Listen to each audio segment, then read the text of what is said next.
kejawen gitu ya, kejawen itu misalnya mau cantik itu harus pakai sesajen misalnya, atau enggak puasa gitu ya? Mutih. Oh, iya. Itu mau nikah gitu dulu? Periasnya. Oh, periasnya.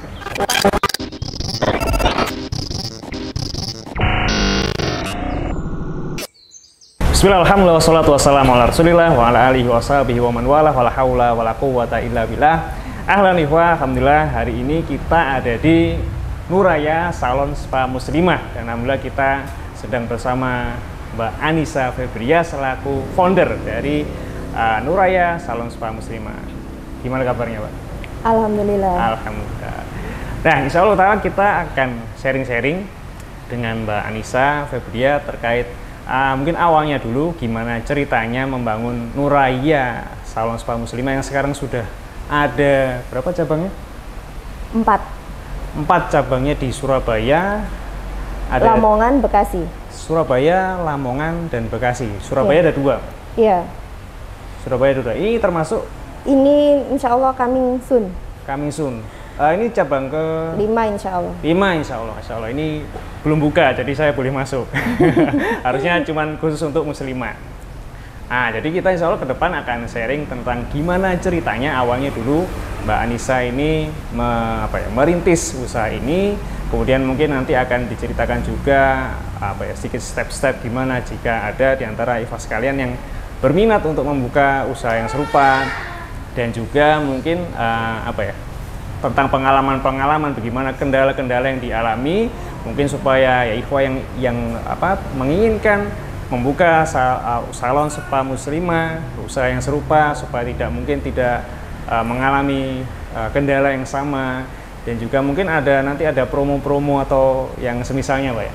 Iya. Ke depan. Jadi tetap pantengin terus obrolan kita insya Allah ta'ala. Kita mulai, Mbak ya. Mungkin diceritakan dulu gimana sih awalnya bisa membuka salon spa muslimah. Apakah memang backgroundnya pendidikannya di bidang itu, atau pernah kerja di salon spa muslimah, atau gimana, Mbak, ceritanya? Oh ya, jadi memang saya kuliahnya memang di bidang kecantikan. Awalnya dulu ambil kuliah jurusan ini karena kepengen jadi make up artist ya. Makeup artis itu sekarang istilahnya makeup artis. Kalau dulu mungkin lebih ke rias pengantin gitu. Rias pengantin. Ya. Oh iya. Cuman saat itu bayangan saya karena kalau dulu kan rias pengantin kan identiknya sama kejawen gitu ya. Kejawen itu misalnya mau cantik itu harus pakai sesajen misalnya, atau enggak puasa gitu ya? Mutih. Oh, iya. Itu mau nikah gitu dulu? Periasnya. Oh, periasnya. Supaya pengantinnya manglingi. Ya, kalau dulu kan gitu, terkenalnya kan gitu. Nah, saya kepikiran kan belum ada nih yang perias pengantin yang nggak pakai kayak gitu-gitu tapi juga bisa cantik gitu loh. Nah, jadi saya kepengennya waktu itu pengen jadi MUA syar'i.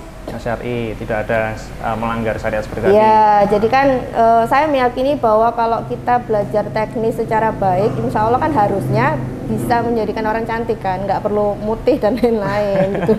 Malah nggak nyambung sebenarnya. Iya, itulah gitu. Ya. Nah, kemudian ketika mau lulus, saya sudah magang, sudah kursus juga makeup artisnya itu ke kuliahnya salah satu ini di bidang kecantikan, dan itu memang seperti rias pengantin seperti itu. Semua dipelajari, rias pengantin, kecantikan salon spa juga dipelajari. Iya, siap. Cuman saat itu masuk jurusan ini sudah dari awal fokusnya pengen jadi MUA. Jadi ketika saya magang, saya lanjutkan setelah magang itu kursus riasnya. Kursusnya riasnya. Supaya ketika selesai lulus saya udah bisa bikin sudah bisa ngejob sendiri gitu loh. Mandiri ya. Nah, ternyata saya lulus 2012. Jadi masa skripsi itu udah sering ada job freelance ya, makeup wisuda dan lain-lain. Saya juga ditarik sama salah satu perias terkenal di Sidoarjo. Karena saya kursus di situ sudah sering ikut bantu rias kan. Cuman kemudian ketika sudah mulai mendekati lulus kan, saya mulai memikirkan ini ya apa, oh nanti mau buka apa dan gimana brandingnya, apa pakai nama saya dan lain-lain kan gitu. Nah kemudian kan terus diingatkan lagi jadi MUA Syar'i. Nah Syar'i itu yang gimana kan gitu. Ternyata kan setelah dipelajari, karena di tahun 2012 itu belum seperti sekarang. Kalau sekarang sudah ada teknik-teknik supaya tidak mencukur alis itu bisa cantik dan lain-lain itu ada. Nah kalau di zaman itu supaya klien kita cantik itu mau nggak mau harus cukur alis kan. Manglingi, jadi manglingi. Termasuk memang pasti permintaannya seperti itu. Iya, permintaannya atau seperti standar dari MUA-nya. Jadi ketika kita mau dikenal riasan si Mbak Anissa bagus, kan berarti kan kliennya harus cantik. Nah, untuk menjadi cantik, salah satu syaratnya itu cukur alis itu. Supaya manglingi maksudnya. Ya, definisi cantik biasanya kalau perias manten itu manglingi itu soalnya. Jadi kalau di biasanya. Cuman kalau sekarang ini kan sudah bergeser ya. Selain mungkin sudah alhamdulillah banyak yang hijrah juga, kemudian mulai ngerti bahwasannya mencukur alis nggak boleh dan lain-lain. Jadi sudah ada opsi rias pengantin tanpa cukur alis dan lain-lain. Terus kalau sekarang juga cantik itu yang riasnya natural. Kalau dulu kan nggak, cantik itu yang yang tebel banget gitulah, beda. Nah, kemudian setelah saya pelajari, wah kayaknya kalau saya jadi MUA Syar'i itu masuknya, kalau kita bicara bisnisnya, itu masuknya produk edukasi. Karena berarti saya hanya bisa menerima klien yang mau nggak dicukur. Mungkin pengantinnya mau tapi keluarganya gimana. Nah, jadi itu kan banyak edukasinya banyak. Kadang pengantinnya oke, keluarganya belum tentu. Kadang keluarganya oke, anaknya maunya nggak mau dan lain sebagainya. Jadi saya pikir ketika nanti kita investasi, malah berantem nggak jadi nikah. Iya. Jadi saya pikir kalau saya investasi di sana, ini merupakan produk edukasi yang perlu waktu yang panjang kan. Belum lagi yang lebih kepikirannya lagi adalah ini beneran syar'i enggak. Jadi misalkan kan jadi perdebatan ya. Misalkan saya bikin orangnya cantik, nanti dilihat banyak orang, nah ini gimana hukumnya dan lain-lain kan, saya akhirnya takut sendiri kan. Kemudian di fase yang saya merasa wah kok kayaknya terlalu beresiko gitu kan, akhirnya saya memutuskan vakum dulu waktu itu. Nah sampai akhirnya kemudian itu tahun 2012. Iya, saya lulus 2012. Nah kemudian akhirnya dapat masukan kenapa tidak membuka usaha perawatan muslimah, karena kalau perawatan itu kan yang pertama boleh dan insya Allah dibutuhkan. Nah dari situ akhirnya saya perbanyak ngaji kan waktu itu, sambil mau ngapain ya, mikir-mikir dulu kan. Kemudian di tahun 2013 saya ambil kursus lagi estetika di dokter, supaya lebih mengenal lagi soal skincare. Bayangan saya waktu itu kan bukanya seperti klinik kecantikan gitu ya, tapi kan saya bukan basic dokter. Nah saya penasaran bisa nggak dan lain-lain. Nah setelah mengikuti kursus itu baru akhirnya saya mantap buka, waktu itu namanya Nayara Salon dan Spa Muslimah. Salon Spa Muslimah. Iya, 2013. Karena pertimbangan tadi ketika MUA, pertama edukasinya harus panjang, effortnya besar. Kemudian ya setelah itu memang akhirnya juga penerapannya juga nanti takutnya tetap akhirnya mantannya dipajang seperti itu. Iya, jadi kan kok dilihat kayaknya orang lainnya seperti itu. Iya, jadi daripada saya ya ragu-ragu, belum lagi nanti soal ada acaranya gimana dan lain-lain, belum tentu acaranya syar'i dan lain-lain. Akhirnya buka pertama Nayara Salon Spa Muslimah. Nah, ini kemudian kenapa harus ada muslimah, embel-embel muslimah? Apa bedanya dengan salon spa yang lain? Nah, terutama di spa treatment itu kan, apa bedanya?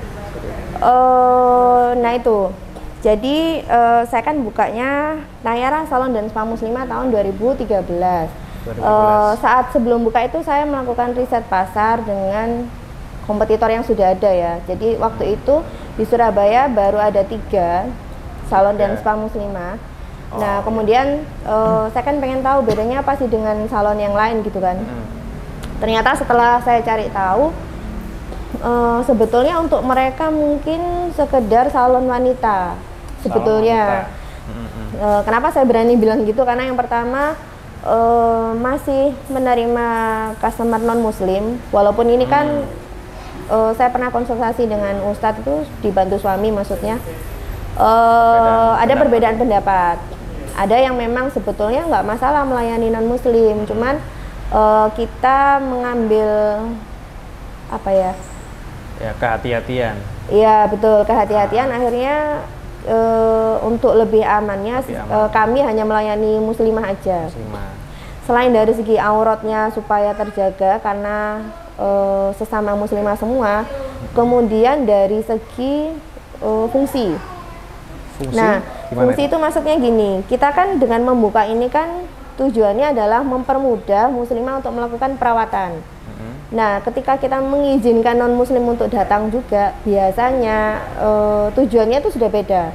Kalau non muslim mungkin dia ingin tampil cantik gitu kan, maksudnya apa ya, dandan atau apa, ya, beda, bukan perawatan, tapi kan ingin menonjolkan kecantikannya.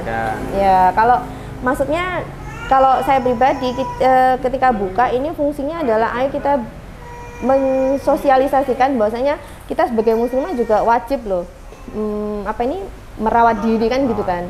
Bukan berarti yang rambutnya harus warna-warni. Nah, kalau non muslim kan nanti kan beda lagi kan. Jadi kan keluar rumah rambutnya yang kalau kita kan nggak, walaupun kita pakai kerudung di rumah juga boleh loh cantik. Mau rambutnya diwarna-warni boleh. Nah, ini kan udah dari segi tujuannya kan udah beda. Nah, jangan sampai ketika kita memperbolehkan muslimah masuk, ternyata yang mendominasi justru yang non muslim misalnya. Jadi begitu muslimah datang dia kan agak ngepir, wah kok yang datang kok gini misalnya. Itu berarti ketika masuk harus yang berkerudung atau dilihat KTP-nya atau gimana? Enggak. Jadi walaupun iya banyak sih yang nanya, Mbak saya nggak pakai hijab boleh nggak masuk? Boleh. Jadi sebelum treatment biasanya memang kan kita data member ya. Walaupun nggak ada kartu membernya tapi pasti ada data membership-nya gitu kan. Nah, salah satunya itu dengan menunjukkan KTP. Jadi ketika dia non muslim ya mohon maaf kita nggak bisa nerima, tapi kita jelaskan dengan baik kenapa alasannya. Ada non muslim. Nah ini. Kemudian tanggapannya gimana? Uniknya gini. Nah, justru uniknya adalah biasanya yang nggak terima itu yang mohon maaf teman-teman sesama muslim, karena misalkan dia datang berdua, temennya non muslim ya. Nah, karena temennya ini kita tolak, yang muslim ini yang nggak terima, yang non muslim ada, oh ya nggak apa-apa mbak, karena kan kita jelaskan dengan baik kan alasannya dan lain-lain. Kemudian kita berikan opsi lain, kita bisa melayani non muslim tapi di rumah home treatment, karena ketika di rumah mereka kan tidak perlu melihat aurat muslimah customer kami kan ya. Begitu. Jadi yang muslim, yang non muslim justru nerima, tapi yang biasanya yang nggak terima itu malah temannya yang tadi. Karena mungkin dia ngerasa sungkan, udah ngajak berdua kan ternyata kok nggak bisa dan lain-lain ya. Oh, seperti itu. Nggak ada opsi disuruh saya dulu. Wah, maksa. Tapi banyak juga. Jadi dia yang maksa, misalkan admin saya cerita di DM gitu ya, IG misalkan, Mbak boleh dong Mbak, saya pengen banget dan lain-lain. Jadi kemudian kami simpulkan mereka butuh kenyamanan. Kenyamanan dalam arti ya di sini memang senyaman itu, dalam arti ya perempuan semua kan yang melayani juga muslimah, yang boleh masuk muslimah, nggak ada seliber-seliber orang laki kan gitu. Nah mereka itu ternyata butuh kayak gitu juga. Tadi juga dari segi tadi edukasinya lebih mudah, nggak seberapa sulit ketika tadi makeup artist ya. Oh iya, karena sebetulnya kan merawat diri kan sudah jadi kebutuhan kan, beda dengan tadi. Ya, emang nyaman ketika semuanya perempuan. Iya, betul. Dan ternyata non muslim pun pengen. Iya. Nah, ya paling kalau karena ini salon dan spa muslimah yang edukasi yang agak beratnya adalah image yang sebelumnya. Jadi kalau image yang sebelumnya terbentuk itu salon-salon muslimah itu ya mohon maaf, yang terbentuknya image-nya itu nggak profesional. Beda dengan salon-salon besar yang ada di mall-mall misal. Makanya image-nya nggak profesional. Image yang terbentuk di masyarakat, iya. Kenapa bisa begitu? Apakah mungkin kompetitor bukan. yang sebelum ada Oh iya, iya bisa jadi gitu. Oh iya, ini maksudnya saya bicara sebelum kami masuk ya. Jadi memang image yang terbentuk itu nggak profesional. Maksudnya skill SDM-nya itu mungkin asal-asalan dan lain-lain. Image yang terbentuk itu seperti itu. Makanya ketika kami hadir, sebelumnya kan Ayara kami. Nah, ketika customer kami datang kan, cara perlakuan kami kan berbeda. Misalkan untuk spa tidak ada ceritanya customer tidak menggunakan baju dan lain-lain kan tetap dengan kemben, kemudian dialasi dan lain-lain. Nah, di tempat lain itu nggak begitu. Jadi kalau kita ngomongin nggak usah soal syar'inya aja, padahal itu kan batasan aurat. Tapi kalau kita ngomong nggak usah soal syar'i aja, orang yang walaupun nggak tahu kalau ternyata ini adalah aurat yang nggak boleh dilihat walaupun sesama muslimah, kan orang kan pada umumnya malu kan, ya risih. Nah, di tempat lain itu beberapa itu gitu, jadi nggak pakai apa-apa. Jadi mereka kan nggak nyaman dengan itu. Ketika pindah ke Nayara dulu itu mereka sampaikan, Mbak aku kalau di A di B itu dia bilang pernah coba itu saya nggak nyaman karena kan malu dan lain-lain. Nah, itu, ketika tapi di kan Nayara bukan segi profesionalitas, maksudnya dari segi profesionalitas. Iya, nah kemudian setelah saya tahun 2018 kan kita melakukan rebranding dengan nama Nuraya ya. Nah, kita ketika itu kenapa itu? Kenapa rebranding? Jadi kita akhirnya memutuskan ganti nama karena ternyata sudah ada yang mematenkan dengan nama Nayara. Nayara di bidang yang sama, salon. Bidang yang sama, tapi bukan di salon spa, sebetulnya klinik. Jadi klinik, kalau saya mau mengusahakan sebetulnya bisa aja mau dicoba. Cuman kan karena kan logonya berbeda, kemudian dia masih di skincare, saya di salon spa. Tapi kan di kodenya sama kan. Jadi kemungkinannya bisa jadi juga tertolak gitu kan. Nah, daripada kayak gitu, kemudian juga di tahun 2018 kan saya baru mulai fokus mengelola benar-benar ya. Jadi waktu awal itu kan masih penyesuaian kan, karena saya baru menikah, kemudian punya anak dan lain-lain. Nah, jadi di tahun itu sebelum saya memutuskan rebranding, saya juga melakukan evaluasi. Akhirnya kami menemukan bahwasanya ternyata di masyarakat itu dikenallah tadi untuk salon dan spa itu biasanya nggak profesional, kemudian nggak ada yang bisa melayani benar-benar dengan pelayanan excellent gitulah. Nah, jadi ketika 2018 itu kami melakukan hak paten dan lain-lain itu, kami merubah nama dan meningkatkan pelayanan. Jadi saya sampaikan ke tim saya bahwasanya saya kepengen Nuraya bisa besar dan menjadi salon dan spa muslimah dengan pelayanan terbaik. Karena kita menjawab mitos-mitos yang ada kalau salon spa muslimah itu nggak oke pelayanannya. Sekedar apa ya, cari pasar aja dengan nama muslimah. Oh enggak, betul. Jadi maksudnya image yang dulu itu salon dengan embel-embel muslimah hanya cari cari membedakan pasar aja gitu, tapi pelayanannya kurang. Nah, Nuraya ini pengen mengubah image tersebut. Iya, betul. Gitu. Ya, jadi tapi nggak sekedar ini ya. Jadi kita juga melakukan peningkatan SDM juga, melakukan training dan lain-lain. Nah, kemudian menjadi Nuraya ini akhirnya karena saya pengen dikenal dengan salon dan spa muslimah yang pelayanannya baik juga. Jadi ketika Nuraya ganti nama jadi Nuraya, pelayanannya meningkat, kami juga melakukan menaikkan harga. Jadi marketnya akhirnya dirubah karena kita melakukan tadi itu setelah customer yang lama banyak juga yang kembali karena kan mereka tahu bedanya kami dengan yang lain kan. Oh iya, sudah kadung jatuh cinta. Iya betul, Masya Allah. Mungkin ini bisa di-share Mbak, apa ya, langkah-langkah mungkin diantara ada akhwat, ummahat di sana yang mungkin berminat untuk membuka salon spa muslimah. Gimana sih stepnya dari awal? Nah ini mungkin modalnya berapa nih yang harus disiapkan untuk memulai awal? Jadi mungkin banyak sih, Masya Allahnya itu banyak yang menghubungi kami, baik menanyakan mitra atau sekedar kepengen tahu caranya untuk bisa buka dengan brand sendiri. Maka karena ada kebutuhan itu, kami di tahun 2020 akhirnya lahirlah Mahira Konsultan. Jadi Mahira Konsultan ini manajemen dari Nuraya. Jadi kami ada tim manajemen sendiri, mulai dari digital marketing, keuangan dan lain-lain kan. Nah ini kami akhirnya launching tahun 2020 waktu pandemi. 2020? Ya, Mahira Konsultan. Alhamdulillah sudah punya beberapa klien di luar kota, di luar pulau, mulai dari sampai luar pulau, Tangerang, Martapura, Kalimantan, Aceh. Ini Aceh. Insya Allah besok ada barusan yang deal itu dari Batam juga ada. Masya Allah. Nah, akhirnya kami kenapa membuka Mahira? Karena banyak di antara teman-teman atau yang awalnya klien-klien kami juga, customer Nuraya, kepengen juga punya salon dan spa muslimah. Nah, gimana caranya kan mereka kepengen belajar. Kemudian banyak yang tanya juga ke saya, loh kenapa kok bikin konsultan? Kan nanti berarti melahirkan kompetitor. Betul. Kemudian saya jawab, yang pertama soal rezeki kan kita sudah tahu ya, konsep rezeki itu kan sudah diatur. Siap. Nah, yang kedua, ada ataupun tidak ada Mahira Konsultan, ketika mereka kepengen buka, mereka akan tetap buka. Betul. Ada ataupun tanpa adanya saya, di tiap tahunnya pasti akan ada kompetitor-kompetitor baru lahir. Nah, maka saya pernah merasakan di posisi mereka, kepengen buka tapi nggak tahu harus belajar kemana. Mulainya. Betul, mulainya step-stepnya dari mana. Waktu itu saya harus otodidak belajar dan internet nggak sevulgar sekarang dulu.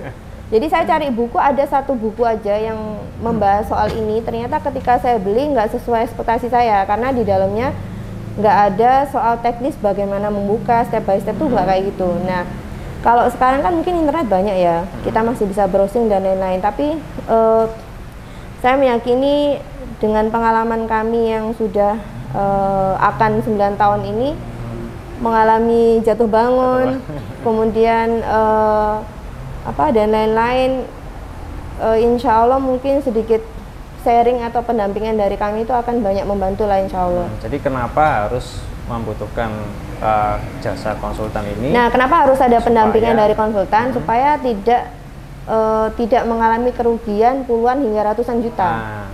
Karena saya pernah boros betul waktu, karena kan uang, kami sudah mengalami 9 tahun.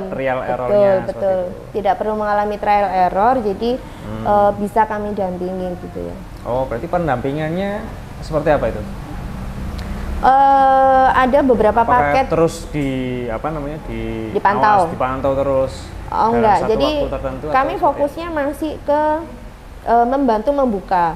Jadi step by step membuka yang salah aja itu bisa berdampak kerugian puluhan hingga ratusan juta. Saya kasih contoh misalkan gini, aku nggak tahu basicnya, pokoknya datang aja ke supplier misalkan, toko kecantikan. Kemarin ada salah satu klien saya, kemudian dia datang ke ini sebelum menghubungi kami ya, sudah datang ke sana, dia nggak tahu produk, nggak tahu apa kan, Mbak aku mau buka ini. Nah itu kan toko tidak memberikan rekomendasi yang terbaik, mereka memberikan yang menguntungkan. Nah, untuk mereka. Yang keuntungan dari salesnya banyak. Jadi setelah hire kami, dari barang-barangnya itu ada yang sebetulnya nggak perlu dipakai. Terus kemudian tapi karena di sales ini kalau salon butuh ini nih, harus begini, harus begini, betul. Apalagi biasanya memang kalau mereka tahu ini dia nggak punya basic, baru mau buka dan pasrah kan. Ya, jadi angkut aja semua. Jadi uangnya banyak. Nah, belum lagi nanti beli barang-barang yang nggak perlu. Saya berikan contoh misalkan kursi potong harusnya itu harga di range 3 atau 4 juta untuk kursi yang bagus ya. Nah, ada klien saya yang bisa beli sampai 8 juta. Nah, itu kalau kan ya, jadi kenapa harus hire konsultan? Karena kami juga sudah punya supplier barang, jadi kita bisa merekomendasikan, memberikan opsi pilihan. Jadi misalkan ada yang tanya juga ke saya, misalkan Mbak berarti perlu budget berapa untuk buka salon? Kami nggak bisa jawab, karena yang pertama dengan konsultasi ke kami akan tanya dulu marketnya siapa dulu, karena kalau belum menentukan market kami bantu, karena kan nggak mungkin mengambil semua market kan. Saya berikan contoh Nayara dulu itu, karena pasarnya middle low, maka harga kursi potongnya 300.000. Ketika jadi Nuraya, harga kursi potongnya 3 juta. Masya Allah. Nah, ini kan jadi kan kalau saya ditanya butuh modal berapa untuk buka, panjang dulu ceritanya, nggak bisa langsung bela beli nggak kayak gitu. Jadi kita ya ini mungkin langkah-langkah singkatnya ya. Sebelum membuka itu yang pertama kita harus tahu marketnya kita siapa dulu, menentukan brandingnya, mengecek dulu patennya supaya tidak mengalami seperti kami, karena melakukan rebranding juga nggak mudah ya. Dari Nayara ke Nuraya itu yang tidak mudah itu karena mungkin sekedar ganti nama ya udahlah ya. Tapi kan kita melakukan perubahan, meningkatkan pelayanan, menaikkan harga. Nah ini kan berubah pasar. Nah itu butuh waktu. Butuh waktu, usaha. Nah teman-teman tidak perlu lagi untuk... Betul. Jadi teman-teman tidak perlu mengalami fase ini kalau dipersiapkan dengan matang dari awal. Dari awal dan didampingi. Didampingi, betul. Tapi ada pendampingannya tadi? Maksudnya di ini kan 1 bulan atau gimana? Untuk proyek kami yang pembantu membuka ini kami dampingi untuk yang paket komplit itu sampai 3 bulan setelah buka. 3 bulan. Jadi kami bantu. Buka. Nah, kemudian setelah berjalannya waktu kemarin kami juga ada permintaan optimasi. Jadi pendampingan mereka sudah buka. Ada ini klien saya yang di Aceh contohnya. Beliau sudah buka 8 tahun. Oh, sebelumnya sudah buka. Nah, tapi kok mentok aja nih, nggak bisa berkembang. Nggak bisa berkembang. Nah, kemudian hire kami di paket yang bukan untuk membuka. Baru ini kita bikin karena ada permintaan. Nah, alhamdulillah kemarin baru jadi klien kami bulan November ya. Kemudian kami memberikan evaluasi, berikan masukan dan lain-lain. Dan masya Allahnya klien kami ini orangnya tanggap, semangat kerja keras. Jadi begitu tahu ilmunya praktek, tahu praktek. Jadi benar-benar beliau ini gelas kosong. Saya bilang, Bu kalau mau ini benar-benar menghasilkan, maksudnya jangan sampai udah keluar uang untuk hire konsultan kemudian percuma kan. Jadi ketika Ibu sudah siap di hire, sudah siap di mentori, tolong jadi kelas kosong. Ketika saya sampaikan langsung dijalankan, sampaikan ya. Nah, masya Allahnya di debat. Iya, atau enggak dibatin, udah ngerti aku. Tapi nggak dilakukan. Nah, ini kan banyak. Ada juga yang misalkan klien saya yang kayak gitu ada juga. Jadi mungkin dia merasa ya udah tahu Mbak, tapi nggak dipraktekin. Nah, nggak jadi apa-apa kan. Nah, beda dengan ini. Jadi November beliau kami mentori. Kami dampingi hampir setiap hari untuk melakukan perubahan, langsung dipraktekkan. Alhamdulillah bulan Desember tanggal 31 malam saya dikabari via chat itu beliau bilang sampaikan bahwasanya omsetnya bulan Desember naik 3 kali. Masya Allah, 3 kali. Jadi kemudian awalnya saya tanya, Bu target omsetnya berapa tuh, dia nggak berani karena dia sudah menjalankan bisnis ini 8 tahun dan untuk mencapai omset sehari 1 juta itu katanya berat. Jadi menentukan target nggak berani. Nah, karena ternyata setelah melakukan itu sudah naik 3 kali kan, saya bilang, Bu, ayo Bu tahun 2022 ditingkatkan lagi targetnya. Alhamdulillah mulai percaya diri mulai. Jadi semoga nanti omsetnya Januari ini bisa naik semoga. Jadi dan beliau semakin berani meningkatkan omsetnya lagi. Nah, itu kami ikut senang juga ketika berkembang bisa buka lapangan kerja. Betul. Jadi kami juga ikut senang, betul sekali. Jadi semakin banyak peluang-peluang kesempatan bekerja untuk muslimah di lingkungan yang syar'i ya. Lingkungan syar'i, Masya Allah. Jadi selain salon spa muslimah, sekarang Nuraya ada konsultan. Iya, Mahira konsultan. Mahira konsultan. Kemudian apalagi mungkin ada? Nah, selain itu kami ada training centernya ya. Training center. Ya, jadi itu adalah tempat kursus. Jadi kami juga melayani kursus supaya bisa mencetak SDM berkualitas. Jadi kelebihannya kenapa kursus di kami, setelah kursus itu mau kapan aja datang, praktek lagi boleh. Kan karena nggak ada jam tertentu. Nggak, boleh kapan aja. Tapi dengan membawa model sendiri ya. Kalau masa kursusnya kan kita siapkan model, peralatan dan lain-lain kan. Kursusnya berarti seperti potong rambut? Iya, potong rambut, facial, spa. Semua treatment yang ada di Nuraya bisa dipelajari. Betul. Oh, Masya Allah. Nah, kemudian kelebihannya kami berikan kesempatan magang lah ya intinya. Karena sebetulnya kan perlu jam terbang kan. Jadi kalau sekedar belajar kemudian nggak ada jam terbang, nah ini kan nggak bisa. Jadi kami berikan kesempatan magang. Belajarnya sendiri berapa lama? Tergantung, ada yang 2 kali pertemuan, ada yang 7. Oh, ada pilihan? Ya, ada beberapa paketnya nanti. Oh gitu, tergantung tadi ambil yang apa aja Ya yang betul, jadi kan ada yang misalkan pengennya perawatan rambut komplit, ada yang maunya potong aja, ada yang mau facial aja, ada yang mau komplit. Nah itu tergantung. Masya Allah. Terus disediakan magang berapa lama? Atau seumur hidup? Terserah. Magangnya seumur hidup, jadi boleh datang kapan aja. bawa saya belajar dari ini sih, Masya Allahnya tempat saya dulu belajar yang waktu MUA itu. Kalau di MUA lain itu biasanya dengan harga jutaan itu hanya belajar dengan tempo singkat kan. Nah saya menemukan guru yang Masya Allah mindsetnya. Jadi yang pertama dia nggak takut kehilangan rezeki. Mungkin orang lain akan takut ngajari make up, takut tersaingi kalau lebih baik kan. Nah kalau Bu ini tuh Masya Allah, beliau bilang, sampaikan ke saya masih ingat, rezeki kan udah diatur ya Mbak. Itu zaman saya masih kuliah kan, kita belum ngaji seperti sekarang ya. Jadi beliau memahami konsep rezeki itu sudah ditetapkan, nggak takut tersaingi, dan beliau ikut senang ketika murid-muridnya itu berhasil. Nah itu merupakan kepuasan tersendiri kata beliau. Nah sama muridnya boleh datang magang setahun 2 tahun terserah, bebas. Dan bisa saya bilang ini satu-satunya, karena kalau di tempat lain itu biasanya ada masanya, setelah ujian ya udah selesai, udah nggak bisa datang gitu. Nah beliau ini enggak, jadi boleh datang apa saja. Benar. Jadi karena saya ingat beliau dan itu membekas ya di saya kan ya. Jadi kemudian saya mikir, oh iya juga sih, kan kita sebenarnya nggak direpotin juga kan. Ini kan memfasilitasi supaya jam terbang mereka juga bisa tinggi kan. Akhirnya skillnya bisa baik, dimanfaatkan dengan baik. Betul. Berarti selain salon spa muslimah, Nur Raya juga ada konsultan untuk membuka, untuk Ikhwah di sana yang mungkin berminat untuk membuka usaha yang sama, salon spa muslimah dengan brand sendiri. Dengan brand sendiri.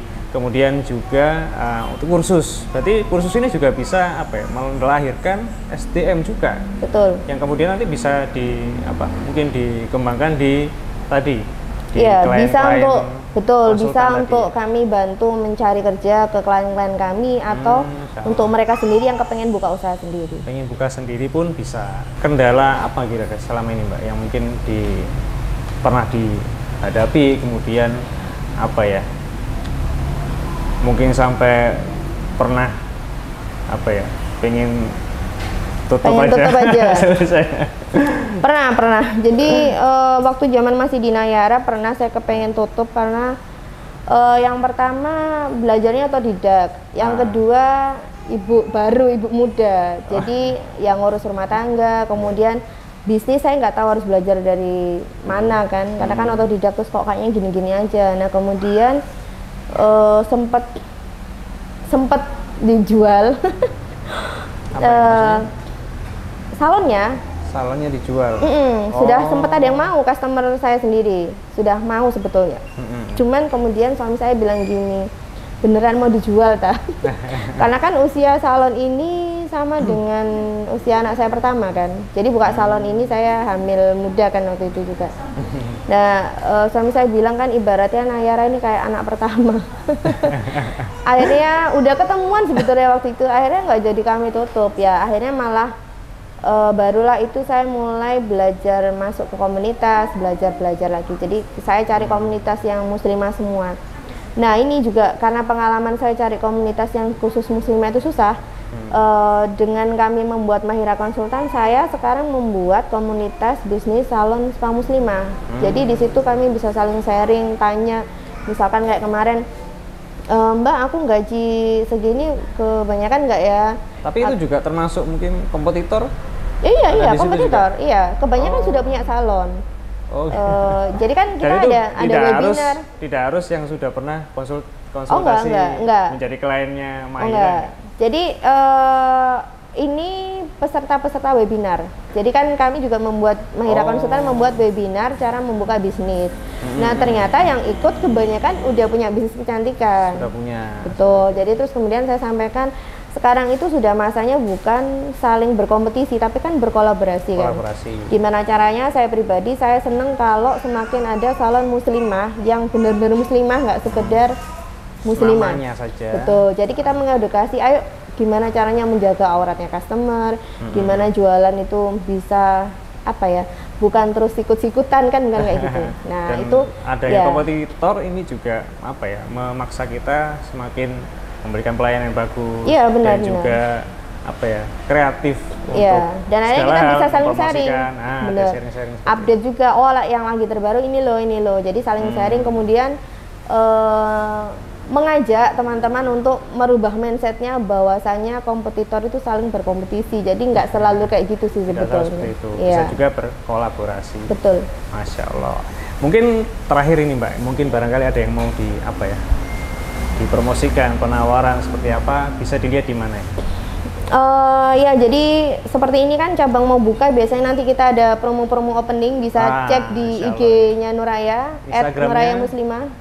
@nurayamuslimah. Ya, atau misalkan tertarik dengan program-program kemitraan kami ada di website juga. Ada di website. Ya, www.nurayamuslimah.com. nurayamuslimah.com. Wah, sekalian bisa cek di sana untuk tadi mungkin dari treatmentnya apa saja di sana ada? Ada treatmentnya apa aja, dan juga di Instagram Nuraya Muslimah treatmentnya, kemudian programnya apa. Ada event-event juga mungkin? Event-event ada rutin tiap bulan insya Allah. Itu diupdate di Instagram dan juga? Kalau itu di Instagram. Kalau web belum update. Oh ya, di Instagram. Segera di follow Instagram Nuraya. Atau mungkin langsung tertarik dengan pengen buka salonnya, bisa ke webnya Mahira. Ada sendiri? Konsultan salonspa.com. konsultansalonspa.com. Itu nggak ada di websitenya Nuraya? Nggak ada. Di Instagramnya? Nggak ada sih. konsultansalonspa.com, bisa dicek di sana untuk info selanjutnya mengenai konsultasi atau konsultan salon muslimah. Masya Allah, ini mungkin itu Mbak ya, jazakillah khair atas infonya. Semoga ini semakin berkembang, Nuraya Salon Spa Muslimah memberikan manfaat untuk kaum muslimin, terutama para muslimah, supaya bisa treatment, supaya bisa melakukan perawatan diri, menjaga auratnya ketika melakukan perawatan diri tersebut, semakin cantik di depan suaminya, kemudian bisa mengembangkan usahanya, semakin banyak membuka lapangan pekerjaan. Masya Allah. Dan juga mungkin kita garis bawahi sedikit bahwasanya syariat Islam ini tidak membatasi kreativitas ya. Justru kita didorong untuk kreatif, gimana caranya kita membuat usaha, membuat berkarya yang tidak melanggar syariat, dan itu masih banyak, pintunya terbuka luas ya. Jangan menganggap kok ini nggak boleh, ini halal, ini haram, terus kita mau usaha apa, tidak seperti itu Mbak ya. Iya. Justru kita dituntut untuk kreativitas kita, dan masih banyak pintu terbuka untuk mencari rezeki di jalan Allah SWT yang halal. Mungkin itu yang bisa kami sampaikan pada kesempatan kali ini. Sallallahu Nabi Muhammadin wa ala alihi wa sahbihi ajma'in. Walhamdulillahirabbil alamin. Assalamualaikum warahmatullahi wabarakatuh.